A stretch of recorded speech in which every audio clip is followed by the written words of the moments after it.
Hi there, and welcome to Backyard Basics. I'm William Glenn. It's getting colder out there, and those frosts and those icy winds are going to be upon us pretty quickly, so we want to do everything we can to protect our new plants and, in some cases, some established plants. There's a few tools and techniques that I'd like to go over today to kind of help people to preserve the plants that they've got and to sort of learn a little bit about protecting those plants. It might be stating the obvious to some, but you want to make sure that you're choosing plants that are well suited for your area. It's important that you choose plants from a local nursery, for example, because a lot of times they're going to be buying plants from distributors who are local, and they're going to be choosing plants based on the needs of that specific region, as opposed to some of the bigger stores who might buy for major metropolitan areas that are, within 100 miles or so, but in distinctly different climates.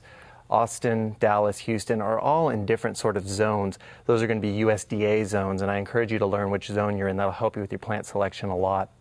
Also, finding the right spot for the plant in your land or next to your house.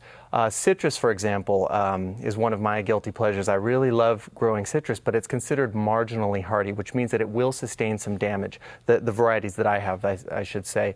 Meyer lemon only goes down to about 25 degrees, and we sometimes dip below that.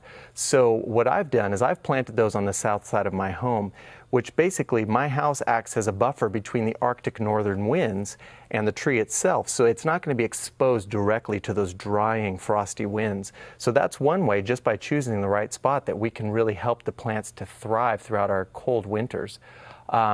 Another thing that's really important is working some mulch down there at the base of the plant. That's going to act as an insulator for the roots. 2 to 4 inches is usually recommended, and there are a lot of different types based on the plant's needs and your aesthetic choices. Everything from straws to shredded woods. There's a whole bunch of different colors of those, even just in those two categories. We want to make sure that if we're anticipating a frost, whether it be a light frost or a heavy frost, that we get the soil a little bit moist. Now, there is some contention about this. There are some people that say it actually damages the plants, and some say that it helps the plants. It seems like the latter has a little bit more research on their side, though. Basically, a wet soil, not sodden, but a moistened soil, will absorb heat better and re-impart it to that plant over the cold night a little bit more effectively than a dry soil will. Liquid seaweed. This is just the superstar of botanical supplements. Liquid seaweed contains betaines, gibberellins, cytokines, auxins, all kinds of stuff. What am I saying?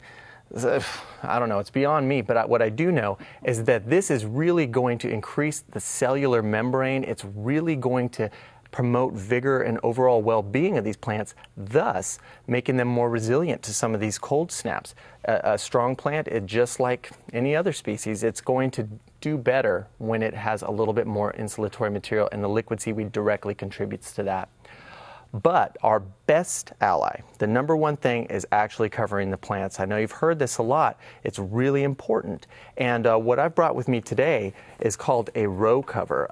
There are different brands, many of them, that are designed specifically for the garden. They let air through and light through. They're translucent. So really what they do is they allow an environment where the plant can still continue to grow and thrive, but be protected from some of that ice and some of those winds.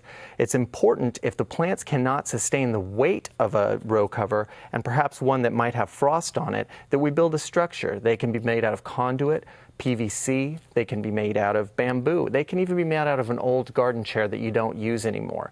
One thing that I always do is I anchor my row cover on all of the sides with these jute staples. You can even do that with bricks, logs, rocks, whatever you want, but the point is to not let those drafts through, because they can really damage the foliage. So when we have all of these things working for us, a good moist soil, mulch, healthy plants, well-chosen plants, and a nice row cover or blankets or whatever it might be that you choose to cover your plants, make sure they're supported. We're going to protect those plants and continue to enjoy them for the rest of the season. For Backyard Basics, I'm William Glenn. I'll see you next time.